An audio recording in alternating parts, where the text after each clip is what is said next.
ಚಿಂದಿ ಉಡಾಯಿಸೋ ಖಾರ ಬಣ್ಣ ರುಚಿಯನ್ನು ನೀಡುತ್ತದೆ. ಆಚಿ ಮೆಣಸಿನ ಪುಡಿ ಚಿಂದಿ ಉಡಾಯಿಸೋ ಖಾರ ಬಣ್ಣ ರುಚಿ. ಅತ್ಯಾಚಾರ ಪ್ರಕರಣಕ್ಕೆ ಸಂಬಂಧಪಟ್ಟಂತೆ ಇವತ್ತು ಪ್ರಜ್ವಲ್ ರೇವಣ್ಣ ಶಿಕ್ಷೆ ಪ್ರಕಟ ಆಗುವಂತಹ ಸಾಧ್ಯತೆ ಇದೆ. ಪ್ರಜ್ವಲ್ ರೇವಣ್ಣ ವಿರುದ್ಧದ ಅತ್ಯಾಚಾರ ಪ್ರಕರಣಕ್ಕೆ ಸಂಬಂಧಪಟ್ಟಂತೆ ಇದರಲ್ಲಿ ಪ್ರಜ್ವಲ್ ರೇವಣ್ಣ ಅತ್ಯಾಚಾರಿ ಅನ್ನುವಂತಹ ತೀರ್ಪು ನಿನ್ನೆ ಪ್ರಕಟ ಆಗಿತ್ತು. ಇದಕ್ಕೆ ಸಂಬಂಧಪಟ್ಟಂತೆ ಇವತ್ತು ಶಿಕ್ಷೆಯ ಪ್ರಮಾಣ ಪ್ರಕಟ ಆಗತ್ತೆ ಎಂದು ಜನಪ್ರತಿನಿಧಿಗಳ ನ್ಯಾಯಾಲಯ ಶಿಕ್ಷೆಯ ಪ್ರಮಾಣ ಪ್ರಕಟ ಮಾಡುತ್ತೆ. KR ನಗರ ಮಹಿಳೆಯ ಮೇಲಿನ ಅತ್ಯಾಚಾರ ಪ್ರಕರಣದಲ್ಲಿ ಪ್ರಜ್ವಲ್ ರೇವಣ್ಣ ದೋಷಿ ಅನ್ನುವಂಥದ್ದು ಸಾಬೀತಾಗಿತ್ತು.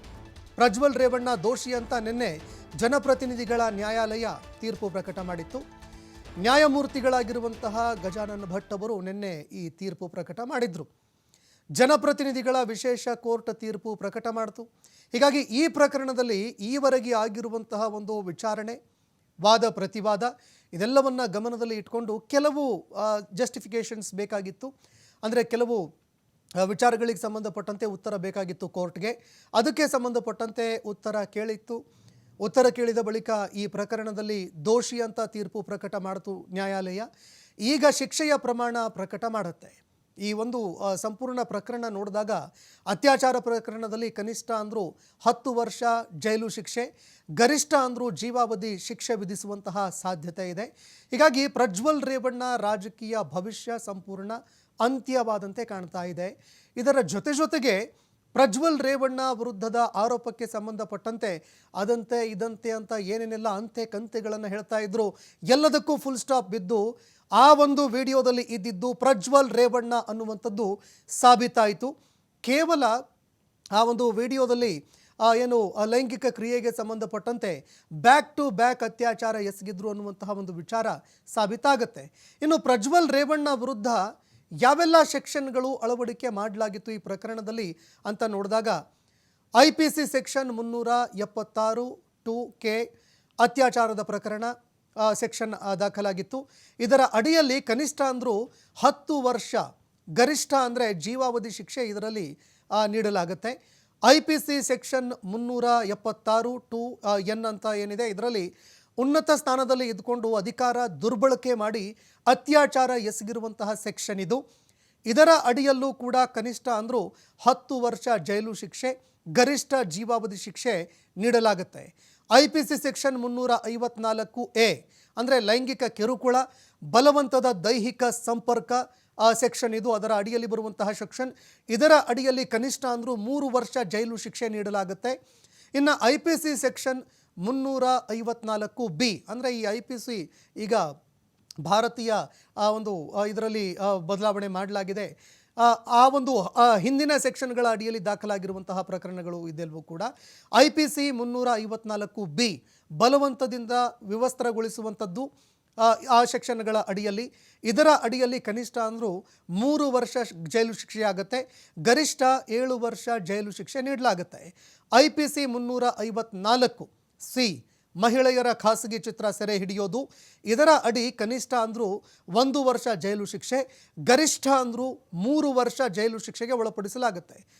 IPC 506 ಕ್ರಿಮಿನಲ್ ಬೆದರಿಕೆ ಹಾಕುವಂಥದ್ದು, ಇದರ ಅಡಿ ಕನಿಷ್ಠ ಅಂದರೂ 2 ವರ್ಷ, ಗರಿಷ್ಠ ಅಂದರೆ 7 ವರ್ಷಗಳವರೆಗೆ ಶಿಕ್ಷೆ ನೀಡಲಾಗುತ್ತೆ.